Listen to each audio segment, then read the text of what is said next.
GMOG Sports TV back with another one. All right, family. So we got Shawn Porter, Terence Crawford coming up this weekend. Looking forward to that fight. My last video I talked about, of course, Terence Crawford leaving Top Rank Promotions, which is long overdue. He should have left them a long ass time ago. But it's long overdue that he's leaving Top Rank, like I said, after this fight with Shawn Porter. But their fight's coming up this weekend, and I want to give you guys my predictions and breakdown. Shawn Porter, Terence Crawford, they have a long history. Obviously, it's no secret these guys known each other for a long time. They sparred each other for a while. They know each other. They know each other's weaknesses inside and out.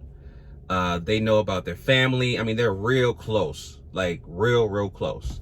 So this is a fight that I would say this is a fight. Really, they avoided each other, right? They were supposed to fight a long ass time ago, but because they're so close, the fight, they just didn't want to fight. They wanted to fight everybody else besides themselves.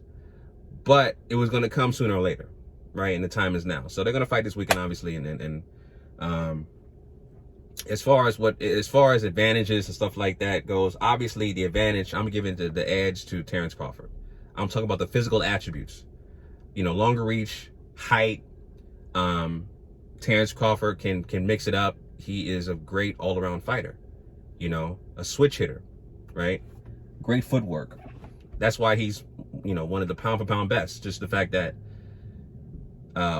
throughout the most recent fights that he's had, and other people who have surpassed him in the pound-for-pound rankings, and due to his inactivity, that's the reason why he's actually his stock has dropped, because of his inactivity and the lack of competition he's been facing. But overall, he's still a great fighter. I think it's his shelf life. He really needs to have a really big fight, like the Errol Spence fight. He needs to have that fight. That's gonna really put him on the map, because the notoriety really should be up there. For a guy to be a multi-division champion, an undisputed champion for that matter, and not getting the proper recognition he deserves, he needs a big fight that's going to put his name out there. So a fight with Errol Spence, hopefully he'll sign with Al Heyman and PBC, and they put that fight together, right, for next year. That in 2022, that will be epic. But like I said, physical attributes, giving it to Terence Crawford. Height, reach, footwork. Don't get me wrong, Shawn Porter got that footwork. Shawn Porter makes any fight ugly, right? You saw what he did with Keith Thurman, fighting guys like Errol Spence. He makes anybody that you think would be an easier fight for Shawn Porter, he makes it look ugly, dirty.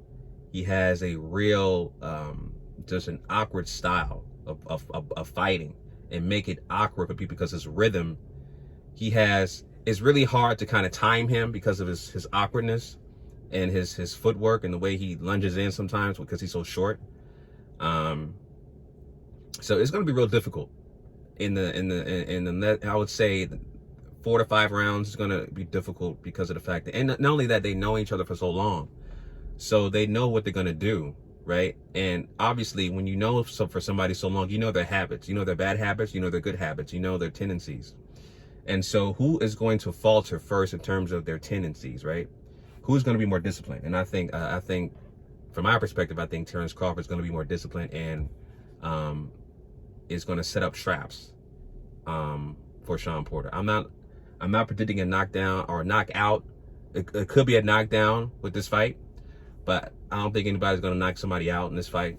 I actually see a close fight, honestly. I'm giving the edge to Terence Crawford with the majority decision. Yes, majority decision to Terence Crawford. It's going to be a really close fight. Really close fight. Because, again, they've known each other for so long, and they have a history. But I'm giving the edge to Terence Crawford in the majority decision. I would not be surprised if somebody gets knocked down. I'll be extremely surprised if somebody gets knocked out. That would surprise the shit out of me. Somebody gets knocked out cold, or stopped, I'll be shocked. I don't see that happening, but I would not be surprised if somebody gets knocked down, though. But stopped, knocked out, I'll be surprised. But again, majority decision to Terence Crawford. I just think, his physical attributes is going to offset Shawn Porter. And it's going to be, because, obviously Shawn Porter's a shorter fighter. He has to come in and lunge. He has to come. Terence Crawford can fight at bay. He can fight long distance. He can fight phone booth style. He can mix it up. So, Shawn Porter has to be the one to come in and walk him down, right? He has to walk him down because he's a shorter fighter. He has to come in and get that range off. Terence Crawford is not going to allow that to happen. He's going to mix it up. But again, I think it'll be a very close fight because of the fact that, Shawn Porter has a lot of aggression. He has a lot of come forward aggression. And especially when they fight on the inside or mix it up, that's going to trigger the judges for swaying, ring activity, generalship to Shawn Porter at times, during the rounds. But like I said, I think the edge will be to Terence Crawford with the majority decision in that fight, right? So that's my prediction, family. Leave your comments down below. Who do you think is going to win between Shawn Porter and Terence Crawford? Let me know what you guys think, family. Till next time, GMOG Sports TV signing out. Peace.